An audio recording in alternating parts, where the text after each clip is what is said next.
Okay, next program title is how to develop implicit and explicit access using in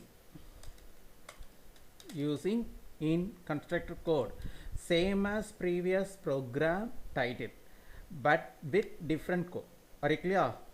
நம்ம வேற ஒரு கோடு நம்ம use பண்ண போகிறோம். இப்போ கோடுக்கு நம்ம போன ப்ரோக்ராம்லேயே எக்ஸ்பிளைன் பண்ணியிருக்கோம். த அலைஸ் நேம் இஸ் மெம்பர் சப்ரோக்ராம் அப்படின்னு சொல்லியிருக்காங்க. ஸோ நம்ம மெம்பர் வேரியபிளுக்கு அலைஸ் நேம் வந்து டேட்டா அப்படின்னு நம்ம மென்ஷன் பண்ணியிருக்கோம். ஸோ இந்த இடத்துல வேணாலும் ஒன் மோர் டைம்ஸ் சாரி இங்கே வந்து மென்ஷன் பண்ணியிருக்காங்களா, member subprogram alias name is code, member variable alias name is data. Don't forget. ஏன்னா நம்ம இதுதான் இன்டர்வியூவில் வந்து வாட் இஸ் டேட்டான்னு தான் கேட்பாங்க. So that time we should know the data alias name is member variable அப்படின்றது நம்மளுக்கு தெரியணும். ஸோ இங்கே வந்து நம்மளுக்கு என்ன சொல்ல வராங்க அப்படின்னீங்கன்னா, again I repeat this title, how to develop implicit and explicit accesses using in constructor code. the code alias name member subprograms அப்படின்னு சொல்லியிருக்காங்க. சரி, ஸோ நம்ம வந்து ஏற்கனவே இதை same as previous program coding இதில் ஒன்று தான் சேஞ்ச் ஆகிருக்குது. this is called as default constructor because the member subprogram name and class name both are equal. ரெண்டுமே மெம்பர் சப்ரோக்ராம் நேமும் கிளாஸ் நேமும் ஈக்குவலாக இருந்துச்சுன்னா அது கன்ஸ்ட்ரக்டர் அப்படின்னு சொல்லுவோம். ஆனால் இது டிஃபால்ட் கன்ஸ்ட்ரக்டர்னு சொல்கிறாங்க. how we said this is called as default constructor because the default constructor only has default constructor only process without formal parameter. Default constructor have no formal parameter. Here I am not mention any one formal parameter. இந்த இடத்துல நான் வந்து default constructor create பண்ணியிருக்கேன். அந்த default கன்ஸ்ட்ரக்டருக்குள்ளார எந்த ஒரு formal parameter கொடுக்காதனால தான் இந்த இடத்துல நான் வந்து வாய்டு அப்படின்னு மென்ஷன் பண்ணிட்டேன். வாய்டுனா நத்திங், ஒன்றுமே கிடையாது அப்படின்னு அர்த்தம். So this is called as default constructor. Next constructor பாருங்கள், எனக்கு ஓவர்லோட் கன்ஸ்ட்ரக்டர். சார் இது எப்படி சார் ஓவர்லோட் கன்ஸ்ட்ரக்டர்னு சொல்கிறீங்க? Here found formal parameter, only one formal parameter found. So இந்த ஃபார்மல் பேராமீட்டரோட டேட்டா டைப் பாருங்கள், it's a predefine, it's a built-in. So இது built-in data டைப்பாக இருக்கிறதுனால தான் நம்ம என்ன சொல்கிறாங்க, இந்த கன்ஸ்ட்ரக்டர் வந்துட்டு நம்மளுக்கு வந்து ஓவர்லோட் கன்ஸ்ட்ரக்டர் அப்படின்னு சொல்கிறாங்க. இந்த ஃபார்மல் பேராமீட்டர் நேம் வந்து x, formal parameter data type வந்து int. So formal parameter, this formal parameter receive value from. Sir எங்கேருந்து சார் வேல்யூ ரிசீவ் பண்ணும் அப்படின்னீங்கன்னா, here this is called actual parameter. Actual பேராமீட்டரோட value 11. This value entering here itself. இந்த 11ங்கிறது எங்கே போய் paste ஆகும் அப்படின்னிங்கன்னா எக்ஸில் இருக்கிற 11ங்கிற வேல்யூ எங்கே போய் பேஸ்ட் ஆகிருக்கு அப்படின்னிங்கன்னா ஐயில் வந்து பேஸ்ட் ஆகிடும். I is a member variable. I member வேரியபிளில் வேல்யூ பேஸ்ட் பண்ணுறதுக்கு we should depending on formal parameter. So first one வந்து நம்மளுக்கு டிஃபால்ட் கன்ஸ்ட்ரக்டர்னு சொல்லிட்டாங்க. Second one called as the overload constructors அப்படின்னு சொல்கிறோம்.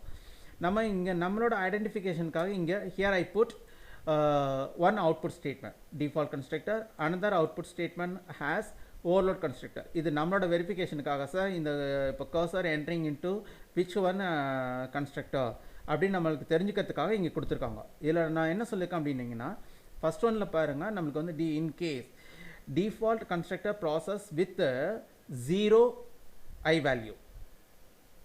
நம்ம இந்த டிஃபால்ட் கன்ஸ்ட்ரக்டர் ப்ராசஸ் ஆகும்போது ஐயோட வேல்யூ என்னென்னு இருக்கும், 0ன்னு ஆகிடும். இப்போது இதே இது நம்ம ஓவர்லோட் கன்ஸ்ட்ரக்டர் ப்ராசஸ் பண்ணுறோம் அப்படின்னீங்கன்னா, ஓவர்லோட் கன்ஸ்ட்ரக்டர் ப்ராசஸ் ஆகும்போது நம்ம எக்ஸுக்கு என்ன வேல்யூ கொடுத்துருக்கோமோ அந்த வேல்யூ எதில் போய் பேஸ்ட் ஆகிடும் அப்படின்னீங்கன்னா, காப்பி ஆகிடும் அப்படின்னீங்கன்னா நம்மளுக்கு ஐயில் காப்பி ஆகிடும். ஸோ நம்மளுக்கு இங்கே வந்து here I develop 2 constructor name. First one is default constructor, next one is overload constructor. Third one, as usual we know that member procedure. So in the member procedure இதான் நம்மளுக்கு இங்கே கொடுத்துருக்காங்க. Again I try to recap this class with rapid speed.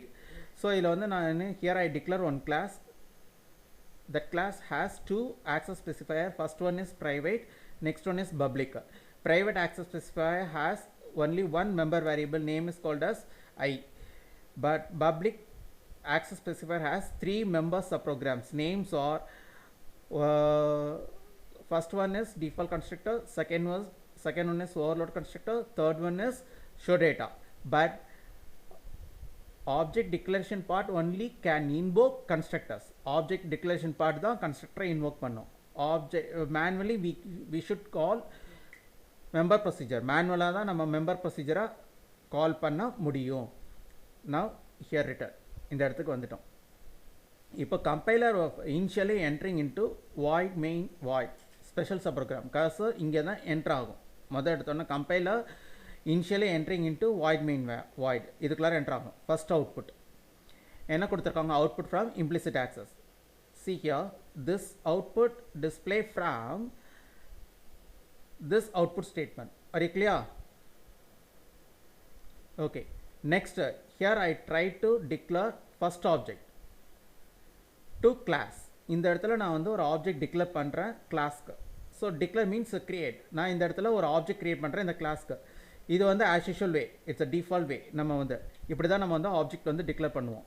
Second way பாருங்கள், this is also as usual way. So இந்த வேல வந்து நான் என்ன கொடுத்துருக்காங்க, ஃபஸ்ட்டு வந்துட்டு I am not pass any one values. So this object invoke default constructor. Second one object declare with value. So this value இப்போ நீங்கள் வந்து 11 அப்படின்னு சொல்கிறீங்கன்னா 11ங்கிறது வந்து இண்டிஜர். இதே இது 11.0 அப்படின்னு சொன்னீங்கன்னா டபுள், 11.0 எஃப்னு சொன்னீங்கன்னா ஃப்ளோட்டு. ஸோ நம்மளுக்கு இங்கே இந்த மாதிரி 11L அப்படின்னு சொன்னீங்கன்னா லாங்கு. ஸோ இந்த மாதிரி நம்மளுக்கு டிஃப்ரென்ஷியேட் இருக்கும்போது இந்த 11 மட்டும் கொடுத்துருக்கோம். So 11 indicate integer. ஸோ நம்மளுக்கு வந்து இங்கே பார்த்தீங்கன்னா இங்கே வந்து ஃபஸ்ட்டு டிஃபால்ட் கன்ஸ்ட்ரக்டர் போகிறதுக்கு வாய்ப்பே இல்லை. Because here no formal parameter. Second constructor watch it out பண்ணும். This is called as overload constructor. இந்த 11 எங்கே போய் பேஸ்ட் ஆகிருக்கும் அப்படின்னீங்கன்னா எக்ஸில் பேஸ்ட் ஆகிடும். எக்ஸில் காப்பி ஆன உடனே எக்ஸில் இருந்து காப்பி ஆனது எங்கே ஷிஃப்ட் ஆகும் அப்படின்னீங்கன்னா ஐங்கிற ஒரு மெம்பர் வேரியபிளுக்கு ஷிஃப்ட் ஆகும். ஃபஸ்ட்டு ஆப்ஜெக்டில் இருக்கிற ஐயில் நமக்கு 0 அப்படின்னு இருக்கும். செகண்ட் ஆப்ஜெக்டோட ஐயில் நம்மளுக்கு 11ன்னு இருக்கும். இது வரைக்கும் உங்களுக்கு புரியுதா? Okay. First object process with default constructor, second object process with overload constructor அப்படின்னு சொல்லியிருக்காங்க. இப்போ எனக்கு first object I want access member procedure by first object. இப்போ இந்த ஆப்ஜெக்ட் மூலிமா நான் வந்து இந்த மெம்பர் ப்ரொசீஜரை கால் பண்ணும்போது நல்லா கவனிங்க. இந்த இடத்துல ஆப்ஜெக்ட் 1ல் ஐயோட வேல்யூ வந்து 0ன்னு இருந்தது. எனக்கு ஆப்ஜெக்ட் 2ல் இருக்கிற ஐயோட வேல்யூ வந்து இப்போ 11ன்னு இருக்கும். இந்த 11 எக்ஸில் போய் காப்பி ஆகிருக்கும். அந்த காப்பியான எக்ஸில் இருக்கிற வேல்யூ வந்துட்டு எதில் போய் பேஸ்ட் ஆகிடும் அப்படின்னீங்கன்னா ஐயில் போய் பேஸ்ட் ஆகிடும். ஸோ எனக்கு வந்துட்டு இந்த ஆப்ஜெக்ட் 1ல் இருக்கிற ஐயில் இருக்க ஷோ டேட்டாவில் எனக்கு இந்த ஷோ டேட்டாவில் எனக்கு என்ன வேல்யூ டிஸ்பிளே ஆகிருக்கு அப்படின்னீங்கன்னா 0. எனக்கு ஆப்ஜெக்ட் சார் எங்கே சார் 0 டிஸ்பிளே ஆகுது அப்படின்னீங்கன்னா இங்கே பாருங்கள். எனக்கு ஃபஸ்ட்டு ஒரு தடவை ரிப்பீட் பண்ணிடுறேன். இந்த ஆப்ஜெக்ட் மூலிமா எனக்கு வந்து this statement rice this output. Are you clear? This object declaration part rise this output. Default constructor -p019a அப்படிங்கிற ஒரு அவுட்புட்டை வந்து டிஸ்பிளே பண்ணியிருக்கோம்.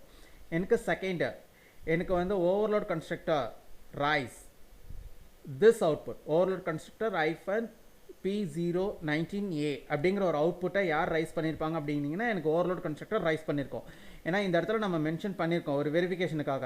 ஃபஸ்ட்டு டிஃபால்ட் கன்ஸ்ட்ரக்டருக்குள்ள வேண்டாம்னா டிஃபால்ட் கன்ஸ்ட்ரக்டர் -p019a அப்படிங்கிற டிஸ்பிளே பண்ணேன். செகண்ட் ஓவர்லோட் கன்ஸ்ட்ரக்டருக்குள்ள வேண்டாம்னா ஓவர்லோட் கன்ஸ்ட்ரக்டர் -p019a அப்படின்னு சொல்லிட்டு டிஸ்பிளே பண்ணிட்டு இருக்காங்க. அப்போ நமக்கு வந்து first object declaration part return this output, second object declaration part return overload constructor -p019a this output. Are you clear? இப்போ ஃபர்ஸ்ட் ஆப்ஜெக்ட் மூலிமா நான் மெம்பர் ப்ரொசீஜர் டிஸ்பிளே பண்ணுறேன். இந்த ஆப்ஜெக்ட் மூலிமா நான் மெம்பர் ப்ரொசீஜர் டிஸ்பிளே பண்ணும்போது எனக்கு இந்த ஐ வேல்யூஸ் டிஸ்பிளே 0ன்னு ஒரு வேல்யூ டிஸ்பிளே பண்ணியிருக்கோம். இங்கே பாருங்கள்